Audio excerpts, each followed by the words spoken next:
So we are back here, and this information that I downloaded from the College Scorecard website. You can download that information as well. Just check the previous video. Now, let me go through these fields here. The first field is institution name. This is the main field. If you find a 1 here, it means that this is the main campus. 0 will be otherwise.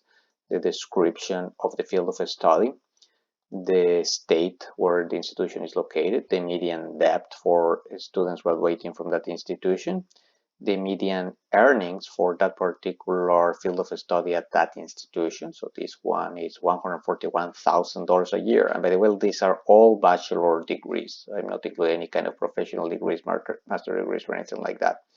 Admission rate for the university or institution for that campus, the SAT average score, if that's available for the average student at that institution.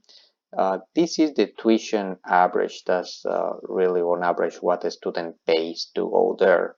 And there's another value here that is the tuition if the family of the student makes more than $110,000 a year. The next 3 fields, well, in fact, the next 4 are calculated fields, but these 3 fields are really a payback calculation in years. So, for example, this debt payback is dividing the debt, the median debt, by the earnings,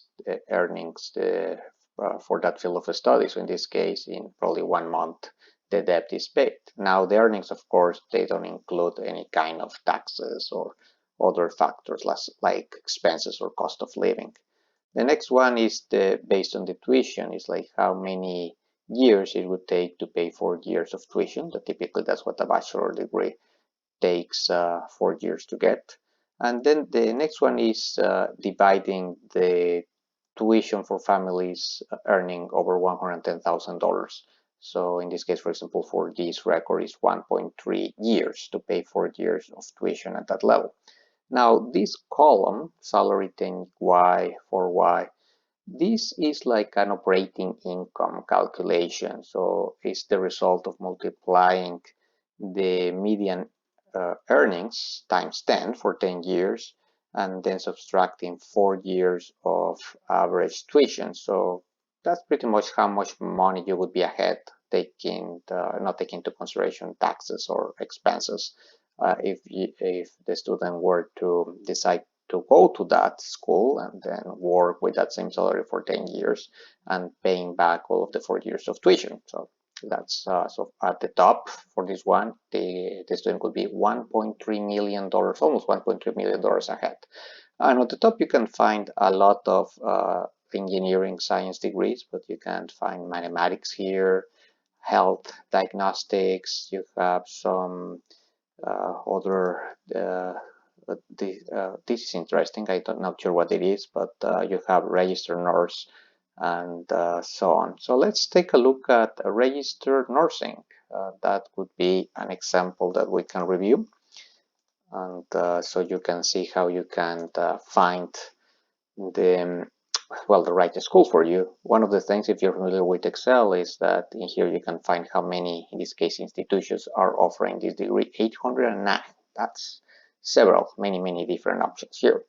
And what you're going to notice at the top is that the top ones, students are going to be ahead more than $1 million for the top 3.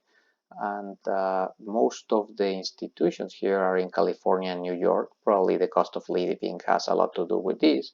But if you scroll down, for example, you can find Florida here. They don't have income tax there, state income tax there. So very likely, and the cost of living is much lower than some other places. So very likely this amount of money is going to go a longer way there. And you can, of course, scroll down and find the different options here. But in general, nursing is a very good option. And you can see the admission rates and also this is the score. So that's the way in which you can look for the different degrees here. Now, since really there are many factors that are not taken into consideration here, let's check on the degree of biology general.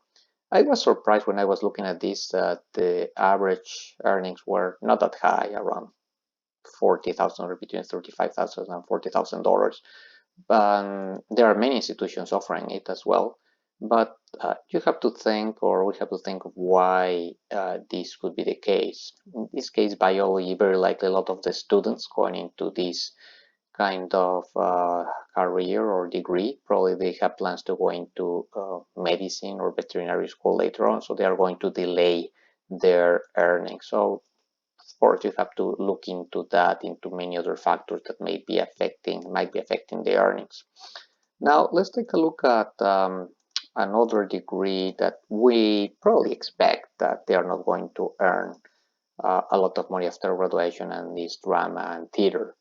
That doesn't mean that the student shouldn't go for it if that's what their passion is, but the advice, if you take a look into this, is to avoid debt as much as possible, and to go into the schools that don't charge as much tuition, because even for this one and for that earnings being relatively low, if we look at for the top ones at this field, these students are going to be quarter million dollars ahead of the game, and most of this has to do with the tuition paid at these institutions that is comparable low, because the earnings are going to be about the same. If we scroll down to the ones at the bottom, you're going to see that the tuition average is really high for the amount of money that they are going to make after graduation, and it will take some time to pay it back, and of course the students are not going to be ahead after 10 years.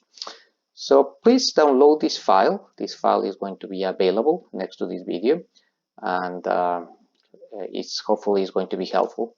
And if you would like to take a look more into the statistics and the top 10 degrees by earnings, or the bottom 10 or the ones that have different variability or variance, please watch the next video. Thank you.